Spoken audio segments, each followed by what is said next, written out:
ইউরোপের ইতিহাসে এমন কিছু সময় আছে যখন শান্তি বাইরে থেকে দৃশ্যমান থাকলেও ভেতরে ভেতরে জমে থাকে ভয়াবহ উত্তেজনা। 19 শতাব্দীর শেষ দিক ছিল ঠিক তেমনই এক সময়। তখন শক্তির ভারসাম্য দ্রুত বদলাতে শুরু করে, আর ইউরোপের বড় শক্তিগুলোর মধ্যে শুরু হয় সন্দেহ, প্রতিযোগিতা ও অবিশ্বাস। জার্মানির দ্রুত শিল্প ও সামরিক উন্নতি অন্য দেশগুলোর মধ্যে ভয় তৈরি করে, একে অন্যকে শত্রু হিসেবে ভাবা শুরু করে, আর শুরু হয় ভয়ঙ্কর অস্ত্র প্রতিযোগিতা। যুদ্ধ জাহাজ, সেনাবাহিনী ও আধুনিক অস্ত্র সবকিছুই যেন যুদ্ধের প্রস্তুতিতে পরিণত হয়। এই পরিস্থিতির মধ্যেই ইউরোপ জোটে বিভক্ত হয়ে পড়ে, যেখানে একটি ছোট ঘটনা পর্যন্ত বড় যুদ্ধের কারণ হয়ে উঠতে পারত। ধীরে ধীরে এই উত্তেজনা, সন্দেহ ও জোট রাজনীতি পুরো মহাদেশকে এমন এক পথে নিয়ে যায় যার শেষ পরিণতি ছিল ইতিহাসের অন্যতম ভয়াবহ সংঘাত, প্রথম বিশ্বযুদ্ধ। ইতিহাস, বিশ্ব রাজনীতি আর গুরুত্বপূর্ণ ঘটনার গভীর বিশ্লেষণ যদি আপনার ভালো লাগে, তাহলে এখনই যুক্ত হয়ে যান নিউজ ভিশন 24-এর সাথে। 19 শতাব্দীর শেষ দিক থেকে ইউরোপের ধীরে ধীরে এক অদৃশ্য উত্তেজনা তৈরি হতে থাকে। বাইরে থেকে সবকিছু স্বাভাবিক মনে হলেও ভেতরে ভেতরে শক্তির ভারসাম্য বদলে যাচ্ছিল। বিশেষ করে জার্মানির দ্রুত শিল্প ও সামরিক শক্তি এগিয়ে যেতে শুরু করলে ইউরোপের অন্যান্য বড় শক্তিগুলোর মধ্যে ভয় ও সন্দেহ তৈরি হয়। এই সময় প্রতিটি দেশই একে অন্যকে সম্ভাব্য শত্রু হিসেবে দেখতে শুরু করে। ফলে শুরু হয় ভয়াবহ অস্ত্র প্রতিযোগিতা। যুদ্ধজাহাজ তৈরি, সেনাবাহিনী বৃদ্ধি ও আধুনিক অস্ত্র সংগ্রহ সবকিছুই তখন ইউরোপ জুড়ে সাধারণ ঘটনা হয়ে দাঁড়ায়। একটি গুরুত্বপূর্ণ বিষয় ছিল, তখনকার ইউরোপের শান্তির চেয়ে যুদ্ধের প্রস্তুতিতেই বেশি গুরুত্ব দেওয়া হচ্ছিল। এই উত্তেজনার মাঝে ইউরোপ দুটি বড় জোটে বিভক্ত হয়ে পড়ে। একদিকে গড়ে ওঠে জার্মানি, অস্ট্রিয়া ও হাঙ্গেরি এবং ইতালির সমন্বয়ে ত্রিশক্তি জোট। অন্যদিকে ফ্রান্স, রাশিয়া ও ব্রিটেন মিলে তৈরি হয় ত্রিশক্তি সমঝোতা। প্রথমে এই জোটগুলো প্রতিরক্ষার উদ্দেশ্যে তৈরি হলেও সময়ের সাথে এগুলো রাজনৈতিক প্রতিদ্বন্দ্বিতার কেন্দ্রবিন্দুতে পরিণত হয়। একটি দেশের সমস্যা মানেই পুরো জোটের সমস্যা হয়ে দাঁড়াতো।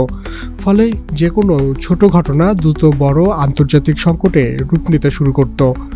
তখন ইউরোপীয় নেতা মনে করতেন, যদি যুদ্ধ শুরু হয় তাহলে খুব দ্রুত শেষ হয়ে যাবে। কিন্তু ইতিহাস দেখিয়েছে এই ভুল ধারণার ভয়ে ভয়াবহ বিপর্যয়ের কারণ হয়ে দাঁড়ায়। 1914 সাল। ইউরোপ তখন অনেক দিন ধরেই রাজনৈতিক উত্তেজনায় ভরপুর ছিল। দেশগুলোর মধ্যে জোটবদ্ধতা, সন্দেহ আর অবিশ্বাস এতটাই বেড়ে গিয়েছিল যে ভারসাম্য একদম নষ্ট হয়ে গিয়েছিল। 1914 সালের 28 জুন অস্ট্রিয়া ও হাঙ্গেরি সাম্রাজ্যের উত্তরাধিকারী আর্চডিউক ফ্রান্স ফার্ডিনান্ড তার স্ত্রী সোফিকে নিয়ে বসনিয়ার সারায়েভো সফরে যান। এই সফর ছিল রাজনৈতিক গুরুত্বপূর্ণ, কিন্তু একই সাথে অত্যন্ত ঝুঁকিপূর্ণ। সারায়েভো তখন জাতীয়বাদী আন্দোলনে উত্তাল ছিল। বিশেষ করে তরুণ সার্বিয়ানদের মধ্যে অস্ট্রিয়া ও হাঙ্গেরির শাসনের বিরুদ্ধে গভীর ক্ষোভ জমে উঠেছিল। সেদিন সকালে প্রথমে একটি বোমা হামলার চেষ্টা করা হলেও তা ব্যর্থ হয়। এরপর নিরাপত্তার কারণে সফর শেষ করার কথা থাকলেও ফ্রান্স ফার্ডিনান্ড আহতদের দেখতে হাসপাতালে যাওয়ার সিদ্ধান্ত নেন। এই সিদ্ধান্তই ইতিহাস বদলে দেয়। গাড়ি ভুল পথে মোড় নেওয়ার সময় সুযোগ পেয়ে এক তরুণ জাতীয়বাদী গ্যাব্রিয়েলো প্রিন্সেস খুব কাছ থেকে সে গুলি চালায়, আর মুহূর্তেই থেমে যায় একজন রাজকীয় উত্তরাধিকারের জীবন। এই হত্যাকাণ্ড শুধু একটি রাজনৈতিক হত্যা ছিল না, এটি ছিল ইউরোপের জমে থাকা উত্তেজনার বিস্ফোরণ। অস্ট্রিয়া হাঙ্গেরির এই ঘটনার জন্য সরাসরি সার্বিয়াকে দায়ী করে কঠোর শর্ত আরোপ করে। সার্বিয়া সব শর্ত মেনে না নেওয়া পরিস্থিতিতে দ্রুত নিয়ন্ত্রণের বাইরে চলে যায়। জোট ব্যবস্থার কারণে এই আঞ্চলিক সংঘাত মুহূর্তেই পুরো মহাদেশ ছড়িয়ে পড়ে। অস্ট্রিয়া হাঙ্গেরির পাশে এসে দাঁড়ায় জার্মানি, আর সার্বিয়ার সমর্থনে এগিয়ে আসে রাশিয়া। এরপর রাশিয়ার কারণে ফ্রান্স, পরবর্তীতে ব্রিটেনও এই যুদ্ধে জড়িয়ে পড়ে। সবাই ভেবেছিল যুদ্ধ দ্রুত শেষ হবে, কিন্তু বাস্তবে এটি হয়ে ওঠে এক দীর্ঘ ভয়াবহ সংঘাত। ইউরোপের দীর্ঘদিনের রাজনৈতিক উত্তেজনা, সন্দেহ আর জোটভিত্তিক বিভাজন শেষ পর্যন্ত একটি ভয়াবহ পরিণতির দিকে নিয়ে যায়।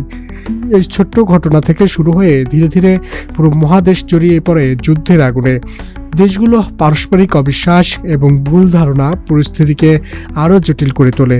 এই যুদ্ধ শুধু ইউরোপ নয়, পুরো বিশ্বকে ইতিহাস বদলে দেয় এবং কোটি মানুষের জীবনে গভীর প্রভাব ফেলে। আর এভাবে ইতিহাসের পাতায় জায়গা করে নেয় মানব সভ্যতার অন্যতম ভয়াবহ সংঘাত, প্রথম বিশ্বযুদ্ধ।